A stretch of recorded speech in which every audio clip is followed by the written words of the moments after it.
প্রশ্ন আশা করি শুনেছেন। আবার বলছি যে কোন এক প্রিন্সিপাল বলেছে মাদ্রাসার যে শোয়ার সময় যদি কেউ বুকের উপর উমার লিখে শোয় তাহলে স্বপ্নদোষ হবে না, এটি জায়েজ নয়, হারাম। প্রথম কথা, তার সর্বনিম্ন হুকুম হচ্ছে বিদআত। ওমর নাম লিখলো মানে আল্লাহ পাকের আশ্রয় নিল নাকি, না আল্লাহ ছাড়া অন্য কারো আশ্রয় নিল? সুতরাং এটি শুধু বিদআত নয় বরং শিরক।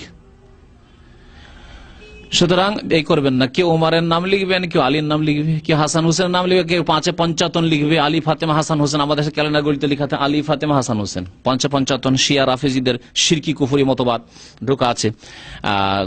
আর কেউ অন্য নাম লিখবে। তারপর আমাদের দেশের লোকেরা আসহাবে কাহফের ওই কুকুর আর ওই যে ৭ জন তাদের নাম লিখে, এইসব শিরকি এবং বিদাতি আমল আছে, এগুলি সব জায়েজ নাই। তারপরে আমাদের দেশে যদি গরুর পায়ে পোকা হইতো তাহলে এলাকার ৭ জন সুদখোরের নাম লিখতে হবে, জানা আছে না, যে তাবিজ করতে হবে। শুনেছেন এগুলো? হ্যাঁ, অনেকে শুনেছেন হয়তো। এইরকম বহু শিরকি কুফরির রাস্তা খুলে যাবে। এগুলি হচ্ছে শিরক কুফরির রাস্তা। যেগুলি করা হবে সেগুলি বলা হলো কোরআন অথবা হাদিসের দোয়া অথবা আল্লাহর নাম যাতে রয়েছে আর এবং তার অর্থ বুঝতে পারছেন।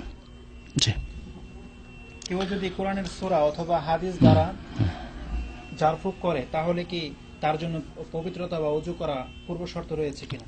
যে ফুক দিবে তার আদব সম্পর্কে আলোচনা, যেহেতু আমাদের এগুলি আলোচনা নিয়ে আসা সম্ভব হলো না 1 ঘন্টার মধ্যে, 1 ঘন্টার বেশি হয়ে গেছে আজকে। তো ওর জন্য মুস্তাহাব, ওয়াজিব নয়, তবে মুস্তাহাব হচ্ছে যে সে তাহারাতে থাকবে, ওযু অবস্থায় থাকবে, এবং মুস্তাহাব হচ্ছে যে কিবলামুখী থাকবে, যে ব্যক্তি দম করবে। এগুলি হচ্ছে মুস্তাহাব কাজ, ভালো কাজ, যা এই কিতাবে লেখক উল্লেখ করেছেন। জি, কাবা শরীফে যে কাপড় লাগানো আছে তা কি ব্যবহার করা যাবে কিনা, অথবা তার কোনো অংশ তাবিজ করে ব্যবহার করা যাবে কিনা? না, করা যাবে না। কাবা শরীফে যে কাপড় গেলাফ লাগানো আছে, হাজরে আসওয়াদ ছাড়া অন্য কাবার কোন দেয়াল ছোঁয়াই যেখানে বিদআত, তাহলে ওই কাপড় নিয়ে যে আপনি তাতে চিকিৎসা করবেন, এগুলি বিদআত। জি, তাবিজ করা হলে শিরক। এগুলি আত-তামাইম শিরকুন, তাবিজ সম্পর্কে নবী সাল্লাল্লাহু আলাইহি ওয়াসাল্লাম শিরক। জি, কেউ যদি কোরআনের আয়াত কোন পাত্রে লিখে সেটা ধুয়ে পানি খায়বা? হ্যাঁ, এটা একটা গুরুত্বপূর্ণ প্রশ্ন। কোরআনের আয়াত পাত্রে লিখলো, পেয়ালাতে জাফরান দিয়ে অথবা কিছু দিয়ে লিখে, জাফরানের যেহেতু বরকত আছে সেজন্য জাফরান দিয়ে লিখে অনেকে, লিখার পরে সেটা পানি দিয়ে ধুয়ে খাওয়া, এই ক্ষেত্রে কোন কোরআন হাদিসের দলিল নেই। তবে ইমাম ইবনে তাইমিয়া রাহমাতুল্লাহ আলাইহিকে জিজ্ঞাসা করা হলে তিনি জায়েজ বলেছেন। তো এই জন্য কিছু উলামারা এখানে জায়েজ বলে, বাকি এই ক্ষেত্রে বেঁচে থাকাই ভালো, বেঁচে থাকাই ভালো, আল্লাহু আলাম। জি, তবে কোরআন সুন্নাহর আলেম ছিলেন ইমাম ইবনে তাইমিয়া রাহমাতুল্লাহ আলাইহি, তিনি শিরকে শিরক, বিদআত কি বিদআত জানতেন, এবং তিনি ওই আলেমদের মধ্যে কান্না যাদের মধ্যে বিদআতের মিক্স ছিল এমন নয়। তিনি জায়েজ বলেছেন, এই জন্য অনেক আলেমরা এটাকে করেছে জায়েজ, কিন্তু এর কোনো দলিল পাওয়া যায় না, সালাফ পাওয়া যায় না। জি, কোন হিন্দু ও খ্রিস্টান ডাক্তারের কাছে হতে পারে ওখান থেকে না হয়েছে যে নবী সাল্লাল্লাহু আলাইহি ওয়াসাল্লামের চুল পানিতে ডুবিয়ে দিয়ে যদি শেফা হয় তাহলে কোরআন আয়াত লিখে দিলে আর তারপরে পানিতে ধুলে ওটাতে কেন হবে না, এখান থেকে ওইভাবে কিয়াস করেছেন হয়তো। আরেকটি প্রশ্ন, কোন হিন্দু ও খ্রিস্টান ডাক্তারের কাছে মুসলিম মহিলাদের চিকিৎসা নেওয়া জায়েজ আছে কিনা? পুরুষ না মহিলা ডাক্তার? মহিলা, যদি মহিলা ডাক্তার হয়, মহিলা রোগী মহিলা ডাক্তারের কাছে যায়, প্রথম কথা মহিলা মুসলিম ডাক্তারের কাছে যাবে, এটা হচ্ছে শরীয়ত। যদি মহিলা রোগীর জন্য মহিলা মুসলিম ডাক্তার না পায় তো মহিলা অমুসলিম ডাক্তারের কাছে যাবে।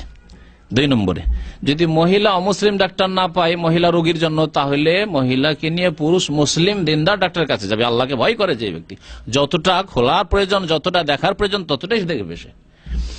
আর যদি তাও না হয়, একবারে কিছুই পাচ্ছে না, আর এইরকম সাধারণত হবে না, এরকম সাধারণত হবে না, ইল্লা মাশাআল্লাহ, যেসব দেশ যাওয়াই আসলে আর থাকায় বসবাস করাই জায়েজ নয়, ওলামাদের ফতোয়া, সেসব দেশে থাকলে হইতে পারে যে যেখানে মহিলা ডাক্তার, কিন্তু সেখানেও মহিলা ডাক্তার যথেষ্ট আছে, অমুসলিম হইলে মহিলা ডাক্তার আছে। যখন পাবেন না মহিলা ডাক্তার স্পেশালিস্ট, এমন একটা সাবজেক্টের উপর আপনার প্রয়োজন, রোগ এমন, সেখানে মহিলা মুসলিম ডাক্তার নেই, মহিলা অমুসলিম ডাক্তার নেই, পুরুষ মুসলিম ডাক্তার নেই, তাহলে অমুসলিম পুরুষ ডাক্তারের কাছে শেষখানে জায়েজ হতে পারে জান বাঁচানোর জন্য। কয় নম্বরে আসলো? 4 নম্বরে। আরেকটি প্রশ্ন, গোসল করার পূর্বের ওযুতে নামাজ পড়া যাবে কিনা মহিলার ক্ষেত্রে? গোসল করার মহিলার ক্ষেত্রে মানে গোসল করার পূর্বের ওযুতে, ওযু করে গোসল করবে, প্রথম ওযু করেছে, ওযু করার পর যদি গোসল করি আর লজ্জা স্থানে যদি সরাসরি হাত না যায় তাহলে ওযু আছে, সেই ওযু যথেষ্ট।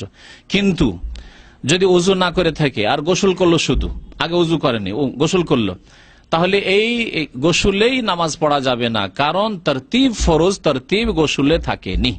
যদিও সে নিয়ত করে যে আমার গোসলের অঙ্গগুলি তো ভিজেই গেল, সুতরাং এটা দিয়ে আমি গোসল দিয়ে আমার ওযু সেরে নিলাম, নিয়ত তবু হবে না, কারণ 5 নম্বরে তরতিব ফরজ, অর্থাৎ যেইভাবে নবী সাল্লাল্লাহু আলাইহি ওয়াসাল্লাম ধুয়েছেন ওই তরতিবে প্রথম মুখমণ্ডল আল্লাহ কোরআনে বলেছেন, আর তারপরে হাত বলেছেন, হাতে পানি পৌঁছাতে হবে, তারপরে মাথার মাসা করতে হবে, তারপরে পা ধুইতে হবে।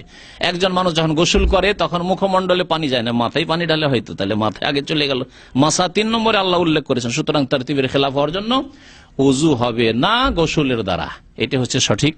জি, বিশ্ব ইজতেমায় বিয়ের ব্যবস্থা করা হয়েছে, যদিও মানে যৌতুকবিহীন। ভালো কথা, যৌতুকবিহীন বিয়ের ব্যবস্থা করা হয়েছে, এটা নেকির কাজ, এর সাথে আমরা একমত, যে কোনো জায়গায় হোক না কেন, সে বিশ্ব ইজতেমাতে হোক, জামাত ইসলামের ইজতেমাতে হোক, আর আওয়ামী লীগের ইজতেমাতে হোক, আর বিএনপির ইজতেমাতে হোক, এমনকি যে কোনো জায়গায় হোক না কেন, যদি নেকির কাজ করে। নবী করিম সাল্লাল্লাহু আলাইহি ওয়াসাল্লাম মুশরিকদের হিলফুল ফুজুল যখন হয়েছিল, মানে নির্যাতিতদের সহযোগিতা করতে হবে, মক্কায় মিটিং হলো, নবী সাল্লাল্লাহু আলাইহি ওয়াসাল্লাম বললেন আমি প্রথমে, যারা মুসলিম নির্যাতিত সমাজের দুর্গত তাদের হেল্প করতে হবে, সহযোগিতা করতে হবে। এই ক্ষেত্রে যখন মিটিং হলো, মক্কার মুশরিকরা মিটিং করলো নবী হওয়ার আগে, নবী সাল্লাল্লাহু আলাইহি ওয়াসাল্লাম বলেছেন আমি প্রথম নম্বরে এতে।